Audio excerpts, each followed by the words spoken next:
انگریزی زبان میں تقریر پیش کرنے کے لیے میں دعوت دیتا ہوں محمد مکرم کو. یہ آپ کے سامنے انشاءاللہ سیرت پاک پہ تقریر کریں گے. اللہ کے نبی علیہ السلام کہاں پیدا ہوئے اور مکی زندگی، مدنی زندگی، آپ کی ماں کا نام، باپ کا نام، دادا کا نام، اور کیسے کیسے آپ نے قربانیاں پیش کی. انشاءاللہ بہت مختصر تقریر ہے ان کی. السلام علیکم ورحمۃ اللہ وبرکاتہ.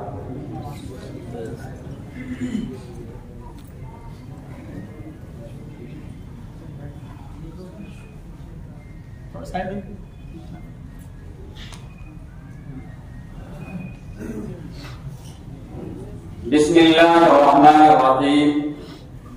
الحمدللہ وکفی وسلام علی عباده الذین اصطفى. اما بعد فاعوذ باللہ من الشیطان الرجیم. بسم اللہ الرحمن الرحیم. وما ارسلناک الا رحمة للعالمین. وقال الله تعالى في موضع آخر: ما كان محمد أبا أحد من رجالكم ولكن رسول الله وخاتم النبيين. صدق الله العلي العظيم. My respected teachers and friends, today on this auspicious occasion, it's very pleasure to me that Allah subhanahu wa ta'ala has given us the honorable chance to speak some humble words about the life of Prophet Muhammad sallallahu alaihi wasallam, about whom Allah subhanahu wa ta'ala says in Surah Al-Anbiya chapter 21 verse 107, وَمَا أَرْسَلْنَاكَ إِلَّا رَحْمَةً لِلْعَالَمِينَ.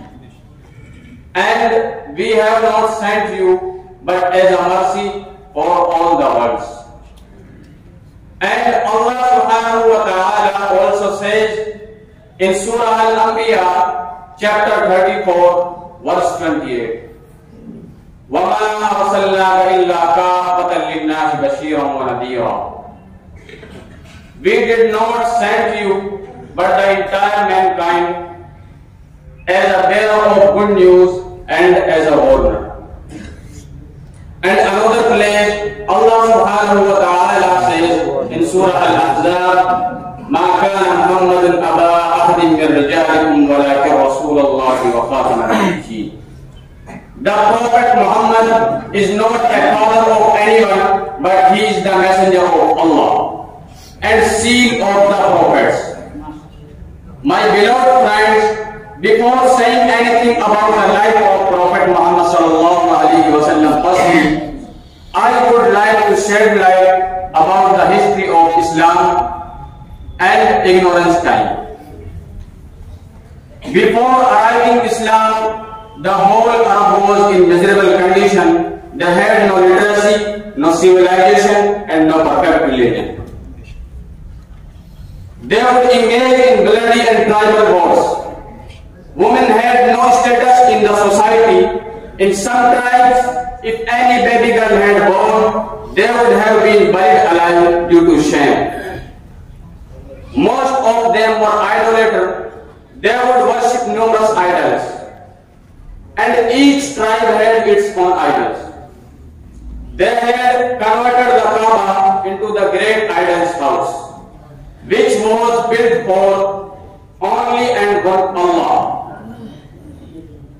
My dear friends, in this dark condition and ignorance time, the sun of Islam rose and the Prophet Muhammad sallallahu alaihi wasallam was born in Hashmi family in Makkah in 570 AD. His father Abdullah was died before several weeks of his son's birth. His mother's name was Amina and his grandfather's name was Abdul Muttalib. He stayed with his mother for a few days after his birth. Then, as was the Arab custom, Halima Sa'adiya took him and nursed him for 4 years. After his mother's death, Muhammad sallallahu alaihi wasallam, brought up by his grandfather Abdul Muttalib, who loved him very much. When our Prophet Muhammad sallallahu alaihi wasallam was only 8 years old, his grandfather also died. My dear comrades, when our Prophet Muhammad sallallahu alaihi wasallam was young, he used to live simple and pure life. Anyways, after receiving Allah's command, our Prophet Muhammad sallallahu alaihi wasallam ascended the mount of Safa and called out from there and said that I am here to warn you that there is no God but Allah. Hearing this, the people who are relatives of the Prophet Muhammad sallallahu alaihi wasallam became enemy. Who are friends became enemy. Who called him Al-Sadiq Al-Amin started to think him their enemy. They started to punish them. They started to punish those who would accept Islam very badly. My dear audience, but in spite of that, our Prophet Muhammad sallallahu alaihi wasallam continued his mission. People used to enter into the Islam day by day. In a very short period, Islam spread out in all over Saudi Arabia. My dear friends, now I am going to conclude my speech. May Allah subhanahu wa ta'ala give us tawfiq to go on the way of our Prophet Muhammad sallallahu alaihi wasallam. Ameen.